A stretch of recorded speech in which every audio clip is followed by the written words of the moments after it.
Willie D Live. In the studio, David Lucas. Yes, sir. I'm here Welcome in the to flesh. the show, man. Thank you, buddy. I appreciate you for taking the opportunity to talk to me. Man, you've had an interesting week.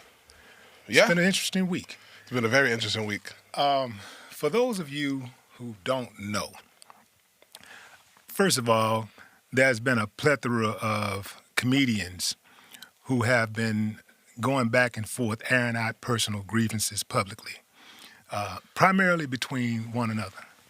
David took a different route. David, at one of his recent shows, I believe that was at the Funny Bone in Kansas City. Yes, sir. Kansas City, yeah. David said that he would not have kneeled on George Floyd's neck. He would have shot that nigga.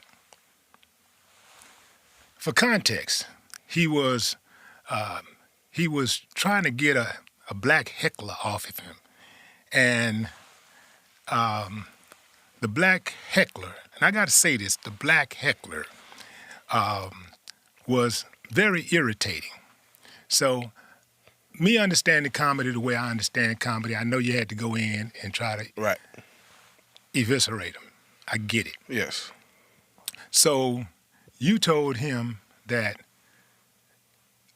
you're trying to, you're showing why these white folks, these good white folks, why George Floyd got a knee on his neck. Right. Now, you would have been cool right there, perhaps, depending on how you look at it.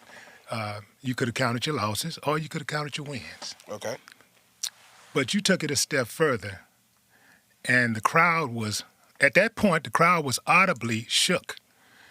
But you took it a step further, and you said that you would never have kneeled on George Floyd's neck. You would have shot that nigga.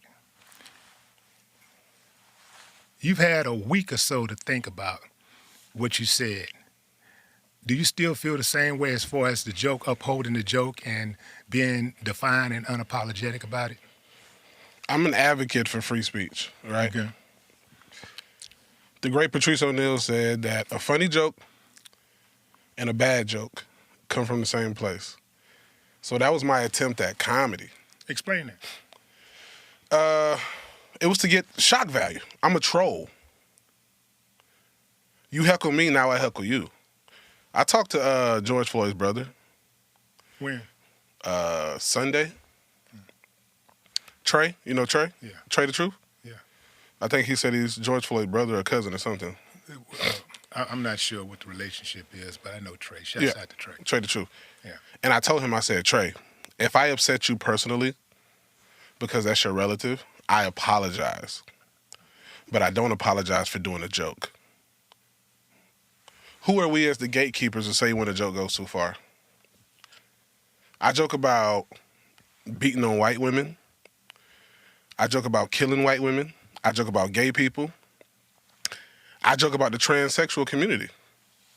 So the moment I apologize for a George Floyd joke, now I got to apologize for every other joke.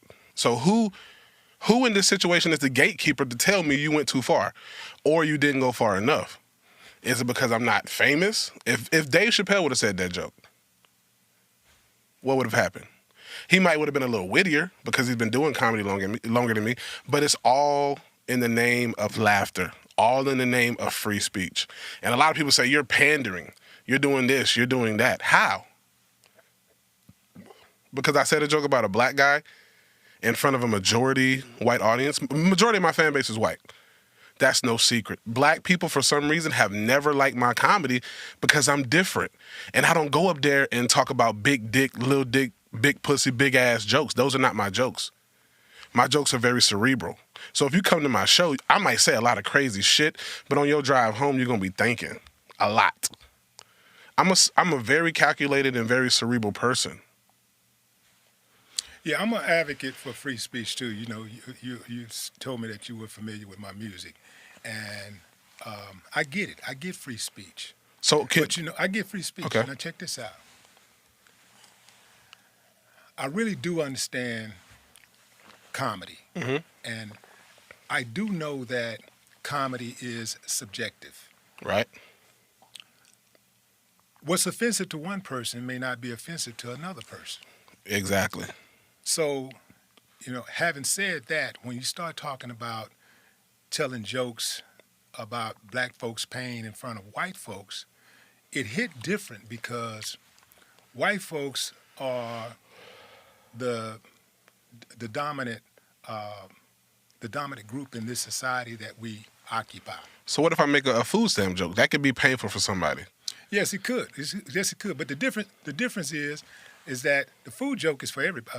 Food stamp joke is for everybody. Everybody's on welfare. In fact, most white people are on welfare. So more white people are on welfare than black people are. Yeah, I mean, I'm not so trying. that wouldn't necessarily. I'm not trying to argue the facts. I'm just saying, like, black anything can be offensive to somebody. Right. Anything can be offensive to somebody. My dad died in November. You know, I joke about him.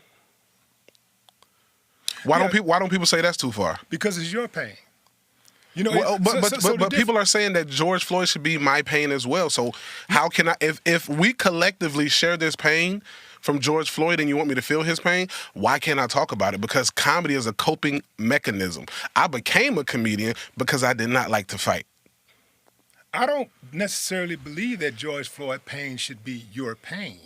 But what I'm speaking to is that But I should relate to it, right? No, but I think that anybody can relate to having empathy. All of us should have a capacity to have empathy. I do have empathy. So when you think about making a joke about George Floyd, somebody who died, and it sparked an entire movement all around the world because black people, black men specifically, are being gunned down in the streets like dogs by the police, and there's no accountability for it. And so here's the thing. I get that you have a majority white audience and Right. you have to tell jokes that makes them laugh also, but here's the difference. Can I ask you a question, Mr. Willie? But here's the difference. Let me finish the point first. Okay. Absolutely, you can ask me a question. The point is, George Floyd, what happened to George Floyd could happen to you. It's more likely to happen to you than anybody in your white fan base. Okay. And so that's the difference. And also is because, see, when you crack jokes about white folks and that could possibly offend white folks, Right. the difference between offending them and offending us is that they can decide when they don't want to laugh anymore and when they want to shut you down. They could shut you down. We don't have the luxury or the power to shut you down like that. They can tell you at any point, you ain't playing no more funny. You ain't playing at the Funny Bone anymore. But what's you're not gonna play at the Improv. You're not playing at none of these arenas and stuff that we own. They could shut you down. You ain't getting no films. You ain't getting no sitcoms. And that is the difference, I do believe, in why black comics will offend black people and feel no need to apologize. I don't believe but it. stay away from jokes that offend white folks. I don't agree. Explain. Because I have jokes that offend white people. What I'm saying, now I get that. But there is, when it comes to jokes that offend white folks, you can tell jokes that offend white folks. That's not a big deal as far as just telling the joke itself.